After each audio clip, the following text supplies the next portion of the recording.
Hey everyone, welcome back to Corporate Decoder, the place where we dig into the details of corporate filings. Today we're cracking open Southside Bankshares' latest 10K. And let me tell you, this report is a bit like a Texas two-step. They're making progress, but some challenges are right on their heels. We'll find out how their financial health is holding up and what risks they see on the horizon. So what's the story? Southside Bankshares is a Texas-based bank holding company, kind of like the parent company for Southside Bank.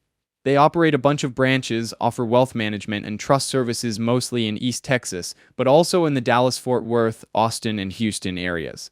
Think of them as a community-focused bank offering everything from car loans to commercial lending. Let's start with the basics. Total assets, $8.52 billion. That's a lot of zeros. They made about $88.5 million in net income. So how's that compared to the previous period? Earnings per share actually went up a bit, not bad. Where are they making all this money? Well, it's all about Texas. Their primary market areas are East Texas, Southeast Texas, and the booming metroplexes of Dallas-Fort Worth, Austin, and Houston. The Texas economy, while tied to oil and gas, has diversified over the years. Medical services, retail, education, and financial services are all big players in their neck of the woods.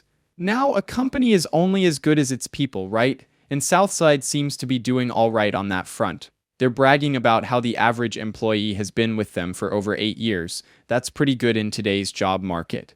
They even got an award for being a best bank to work for. Happy employees can mean happy customers, and that's always a good thing.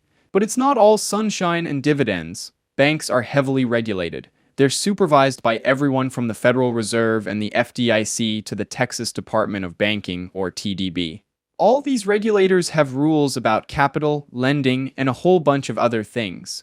New laws or changes to existing ones could really impact how they do business and how profitable they are. Here's a big one: interest rate risk. The difference between what they earn on loans and what they pay on deposits, their bread and butter, is heavily influenced by interest rates. And those rates, they're controlled by the Federal Reserve and all sorts of other economic factors that are completely out of Southside's hands. Another major risk: real estate. A big chunk of their loans are tied to real estate, about 83%. If the real estate market tanks, they're in trouble. Declining property values mean their loans are worth less, and they might have to set aside more money to cover potential losses. Nobody wants that. In today's world, you can't ignore cybersecurity. Banks are prime targets for hackers, and a data breach could be a nightmare. Think about it: lost customer data, lawsuits, and a tarnished reputation. They're taking action, but you can never be too sure. Speaking of new tech, they mention AI. Yeah, that's a two-sided sword. AI could help them with efficiency in products, but it also brings along legal and regulatory risks. AI models can be biased or just plain wrong. If they rely too much on AI, it could really backfire. ESG, or environmental, social, and governance, is becoming a major deal for companies everywhere, and anti-ESG also.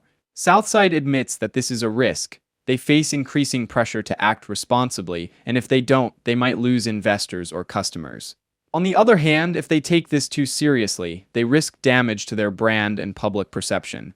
Remember those bank failures last year? Those events caused some ripples in the industry. It created fear, and that caused customers to move their money to bigger banks, making it harder for smaller players like Southside to get funding.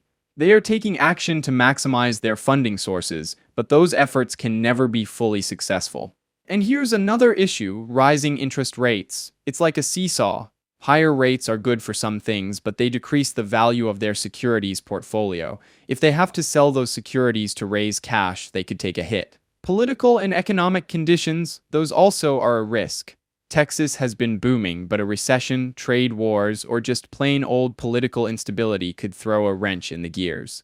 They also mention that with a change of presidential administration, there could be a regulatory reform agenda that is different than the previous one, impacting them in an unpredictable way. So the risks are out there, but what about the financials? For the year, they're reporting net income of about $88.5 million. Their regulatory capital ratios are above the well-capitalized standards, exceeding regulatory requirements. They seem to be handling things reasonably for now. One of their key strategies is balance sheet management, but they warn that a number of factors, including reduced net interest margin and changes in the market, might adversely affect their strategy. So while it has worked in the past, there is no guarantee it will continue to do so. Speaking of keeping up with compliance, there's an increased focus by both regulators and investors on deposit composition, the level of uninsured deposits, losses in their securities portfolio, their CRE, commercial real estate concentration, and their oversight structure in general. That increased regulatory pressure could make business more complex and costly for them. There's also the problem of their analytical models. Their accounting and risk management rely on these things, but if those models are flawed, they might underestimate loan losses or make bad decisions about interest rate risks. It's like navigating with a faulty GPS. Here's a hidden challenge: money laundering. The Bank Secrecy Act, the Patriot Act, and the Anti-Money Laundering Act put a lot of pressure on financial institutions to spot and report suspicious activity. Fail to comply and they could face serious penalties. Finally, what about those dividends they keep paying out? The ability of the company or the bank to pay dividends is subject to changes of law and possible supervisory restrictions imposed by the TDB, FDIC, or Federal Reserve. So there's a chance the dividends might dry up. Now, let's zoom out and look at the big picture. Southside Bancshares seems to be doing okay, but they face some pretty stiff headwinds. The Texas economy is still reliant on oil, and their heavy real estate loan portfolio means if Texas real estate has problems, so does Southside. Rising interest rates squeeze their margins, and regulatory burdens increase the cost of doing business. I wouldn't call them troubled, but I would not be thrilled with the amount of long-term uncertainty as an investor. Thanks for watching. If you enjoyed, please subscribe, like, and comment.